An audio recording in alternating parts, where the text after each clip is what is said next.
Bonjour, ici Marc-Antoine au centre d'hiver à Saint-Nicolas. Aujourd'hui, on va faire la démonstration d'un Shadow Cruiser 258 BHS. On va commencer par faire une tournée à l'extérieur pour ensuite se diriger dans l'unité. On commence en avant, on a un coffre de rangement qui fait bord en bord de l'unité. Ce qu'on voit ici, c'est les bords pour abaisser les jacks stabilisateurs de chaque côté manuellement en cas de panne. On a aussi la hausse pour la douchette qui est inclus juste ici. L'interrupteur pour abaisser les pattes stabilisatrices qui se trouvent à l'avant. Sur l'auvent, en cas de panne de courant, on a un cap qu'on peut retirer pour le refermer manuellement lorsqu'on n'a plus de courant 12 volts ou 120 volts. Ce qu'on voit ici, c'est la sortie pour la fournaise qui fonctionne au propane. L'emplacement pour remplir notre réservoir d'eau fraîche. Donc, lorsqu'on veut fonctionner en mode autonomie, on remplit notre réservoir et en activant la pompe à l'eau à l'intérieur, on va avoir de l'eau dans notre binetterie. En dessous, c'est la valve pour vidanger le réservoir d'eau fraîche. La prise de courant à 120 volts, elle va fonctionner lorsque la roulotte va être branchée. Les marches escamotables pour aller à l'intérieur. Pour la cuisinière extérieure, on a une barrure qu'on retire et on a notre barbecue. Donc, on a la plaque qu'on vient retourner et la hausse qu'on peut connecter sur le quick de propane qui se trouve en dessous, juste ici. On a une petite douchette extérieure Quick Connect où on vient connecter la hausse qu'on a vue un peu plus tôt. Un panneau de rangement juste ici et on a le réfrigérateur qui fonctionne, lui, sur le 120 volts. On peut modifier son intensité avec la roulette. L'interrupteur pour abaisser les pattes stabilisatrices qui se trouve à l'arrière. On a un rail qu'on peut déployer pour installer un barbecue supplémentaire juste ici. Notre chauffe-eau, lui, fonctionne au propane et électrique. Donc, c'est à partir de l'intérieur qu'on peut le mettre en fonction. En haut, on a la possibilité d'installer une caméra de recul Bluetooth. La roulotte est préfilée pour en faire l'installation. Notre trou de secours se trouve juste ici. Maintenant, pour notre système d'égout, il est divisé en deux parties. On a la première ici. Donc, lorsqu'on veut effectuer la vidange de nos eaux usées, on connecte notre tuyau là. On va toujours commencer par ouvrir la valve noire en premier, qui est l'eau de la toilette. Quand c'est vide, on va ouvrir notre valve grise, qui est l'eau des éviers et de la douche. Il y a une seconde valve grise à l'avant pour le réservoir indépendant. Donc, on a deux réservoirs d'eau gris dans ce cas-ci. La prise pour connecter 30 ampères 120 volts, la roulotte. On a des prises de câbles et de satellites pour la TV coaxiale. Le City Water, donc c'est ici qu'on va venir connecter l'eau de la ville ou du camping. Et on a un tank flush. Le tank flush, lui, va rincer notre réservoir noir, qui est l'eau de la toilette, quand on commence à avoir des mauvaises odeurs. Donc, la manière de procéder, on connecte l'eau, on ouvre l'eau, et à l'aide de jet, ça va dissoudre les solides à l'intérieur. Très important, il ne faut pas oublier l'eau ici, car elle va monter dans les réservoirs au point de déborder par la toilette qui se trouve à l'intérieur. Ce qu'on voit ici, on a une ventilation en bas et en haut. C'est pour le réfrigérateur qui se trouve à l'intérieur. Maintenant, de l'autre côté, on a accès aussi au coffre. On a une partie cachée dans le plancher qu'on peut relever. C'est du rangement supplémentaire. L'unité est préfilée en fait pour installer un inverteur. Donc, on a les fils positifs, négatifs ainsi que 120 volts pour connecter un inverteur au besoin. Ce qu'on voit ici, c'est notre contrôleur pour les panneaux solaires qui sont sur le toit. En ce moment, l'écran clignote car on n'a pas de batterie d'installer dans l'unité. Lui va simplement afficher le voltage de la batterie ainsi que l'ampérage auquel les panneaux solaires chargent celle-ci. On peut aussi connecter à l'extérieur un panneau solaire portatif juste ici. Très important, il faut qu'il y ait un régulateur de courant intégré. En avant, on a une patte électrique. Donc, pour monter et baisser, le cache propane où on a deux réservoirs de 20 livres de propane et l'emplacement pour installer une ou deux batteries au besoin 12 volts. À l'avant, lorsqu'on veut atteler notre véhicule, on a un câble électrique 7 brun. Donc, lui va servir à faire fonctionner l'éclairage de la roulotte ainsi que le système de freinage. Pour le système de freinage, on a un câble qu'on doit attacher indépendamment au véhicule, donc il ne doit pas passer au travers des chaînes.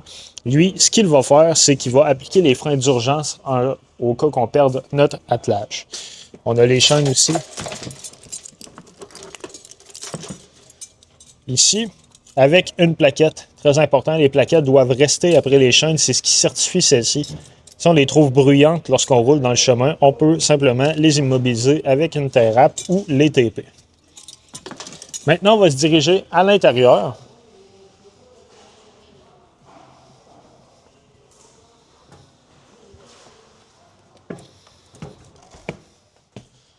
Donc, une fois à l'intérieur, au bas, ce qu'on voit, c'est notre détecteur de monoxyde de carbone qui se trouve là. On a notre thermostat principal qui va gérer le système de chauffage, donc la fournaise au propane et l'air climatisé. Donc, on appuie simplement sur le bouton pour modifier le mode. Donc, on peut le mettre à cool pour climatiser et on peut le mettre à high, à heat pour chauffer. On peut aussi modifier toujours l'intensité des fans, donc à low ou à high. Et avec les flèches, on monte et on baisse la température. Dans le garde-robe d'entrée, on a notre panneau de breaker principal. Donc, à la gauche, la partie qui gère le 120 volts avec les breakers et à la droite, le 12 volts avec les fusibles. Quand il y en a une qui va être défectueuse, il y a une lumière rouge qui va allumer à côté de celle-ci. Ce qu'on voit ici, c'est en fait une manette à distance pour faire fonctionner l'inverteur qui n'est pas dans l'unité. Donc, il est préfilé. Par contre, en conséquence, si jamais on veut en installer un, c'est pour le mettre en fonction. On a prise de courant 120 volts et lumière au plafond qu'on peut allumer manuellement. La télévision, donc, elle, la manière qu'elle fonctionne, on a une antenne sur le toit. Elle sert à capter les postes digitaux disponibles. Lorsqu'on veut capter ces postes, on doit aller dans les paramètres de la télévision et effectuer un channel scan. Lui va détecter s'il y a des postes de disponibles. Un exemple, au centre du verre, on va capter 3 à 4 postes différents. Cette étape-là est à refaire dès qu'on va se déplacer avec la roulotte et ce pour chaque télévision au besoin. Notre panneau de contrôle principal ici, on va avoir les différents niveaux. Donc, lorsqu'on appuie le niveau de la batterie, réservoir eau fraîche, eau noire, eau grise et le second eau grise, on a 2 dans ce cas-ci. Les interrupteurs pour mettre le chauffe-eau en fonction, donc on peut le faire fonctionner soit électrique ou au propane. L'interrupteur pour mettre la pompe à eau en fonction, donc lorsqu'on veut fonctionner en mode autonomie, notre réservoir d'eau fraîche est plein, on active la pompe pour avoir de l'eau. On va fortement recommander, quand on a fini de se servir de l'eau avec la pompe, d'éteindre celle-ci. Ensuite, on a différents interrupteurs pour l'éclairage, l'ouverture et la fermeture de l'auvent, ainsi que le slide-out. Le bouton qu'on voit là, c'est notre batterie disconnect, donc c'est ce qui coupe le courant de notre batterie 12 volts. Le radio, juste à droite, il y a un lecteur CD intégré. On peut connecter notre téléphone Bluetooth. On a des prises aussi USB et HDMI pour faire fonctionner le son de la télévision. Dans la cuisine, la cuisinière, elle fonctionne au propane. Donc, lorsqu'on veut la mettre en fonction, on tourne pour ouvrir les gaz et on effectue l'étincelle. Pour la partie du four, on doit ouvrir les gaz et à l'aide d'un briquet, aller allumer directement celui-ci. Aussi interrupteur pour l'éclairage des ronds. La haie de la cuisinière, on doit s'assurer qu'à l'extérieur, la trappe n'est pas collée, fermée. On doit aller la débarrer pour que l'air puisse s'extirper facilement. Ce qu'on voit là, c'est un micro-ondes conventionnel comme on a à la maison, donc avec différentes programmations possibles. L'évier avec l'eau chaude et l'eau froide. On a une prise de courant 120 volts avec un breaker intégré. Donc, si jamais on n'a pas de courant 120 volts dans nos prises, un des premiers endroits, c'est de venir s'assurer que le bouton est bien enclenché dans le milieu. Dans la chambre, on a un interrupteur au mur pour l'éclairage et au-dessus de la fenêtre, on a la possibilité d'installer une télévision. Le mur a été conçu à cet effet avec la prise coaxiale pour l'antenne qui se trouve sur le toit. On a aussi une ventilation, donc on l'ouvre manuellement et il y a un interrupteur pour faire fonctionner le fan.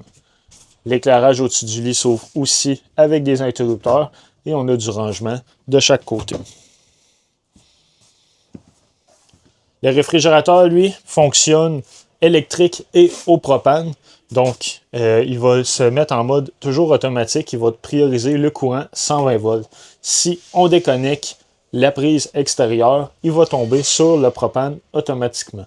Si jamais notre valve de propane est fermée et qu'on ne veut pas l'utiliser au propane, la lumière ici va nous mentionner comme quoi qu'il faut vérifier le gaz Donc, très important, si on veut le faire fonctionner au propane, s'assurer que nos bonbonnes sont ouvertes et pleines.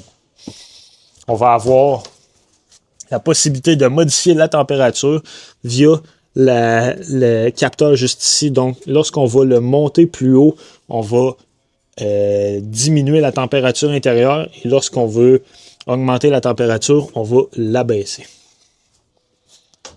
Et la partie congélateur juste ici. Dans le coin dinette, on a possibilité d'avoir un lit supplémentaire. Donc, la table est simplement reposée sur les pattes. On retire la table, les pattes, et on vient coter la table sur les appuis noirs qu'on voit de chaque côté. Ensuite, on peut repositionner les coussins pour avoir un lit supplémentaire. Dans la salle de bain, on a une toilette qui fonctionne au pied pour flusher, une douche avec l'eau chaude et l'eau froide.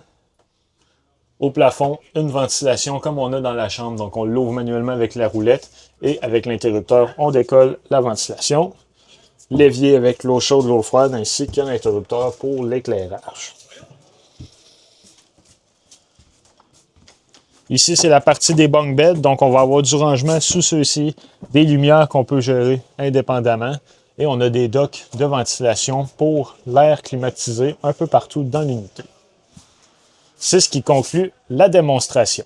Merci beaucoup.